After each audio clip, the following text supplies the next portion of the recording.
ನಮ್ಮ ಹುಡುಗ ಇದ್ದಾನೆ ಮದುವೆ ಮಾಡ್ಕೊತೇನಮ್ಮ ಅಂತ. ಆವಾಗಲೇ ಆಕೆ ಒಪ್ಕೊಂಡ್ಬಿಟ್ಲು. ಓ, ಒಂದೇ ಸತಿಗೆ ಒಂದೇ ಸಲಕ್ಕೆ ಒಪ್ಕೊಂಡ್ಬಿಟ್ಲು. ಒಂದು ಲಂಗ ಹಾಕ್ಕೊಂಡಿದ್ಲು ಅಷ್ಟೇ ಅವಾಗ. ಅದು ಹಾಗೆ ಕೈಗೆ ಉಳ್ಕೊಂಡ್ಬಿಡ್ತು. ಅದು ಸಿದ್ಧಿ ಆಗೋಯ್ತು. ಚಿರೋಟಿ, ಲಾಡು, ಮೈಸೂರು ಪಾಕು, ಬಾದಾಮಿ ಹಲ್ವಾ.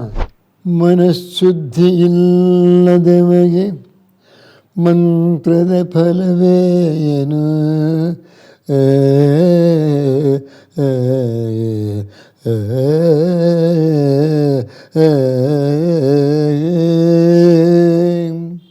ಸ್ವಾಮಿಗಳು ಮೆಚ್ಕೊಂಡಿದ್ದರು. ಬರೀ ಒಂದು 25 ರೂಪಾಯಿ ಕೊಟ್ಟಿದ್ರು ಅವಾಗ. ಏನು ಸ್ವೀಟ್ ತಂದೆ ಇವತ್ತು ಅಂತ ಮೊದಲು ಕೇಳ್ತಾಯಿದ್ರು. ನಾನೇನು ಓದ್ತಾ ಇರುವಾಗಲೇ ನಮ್ಮ ತಂದೆಯವರು ಗಾರವಾಗಿದ್ದರು.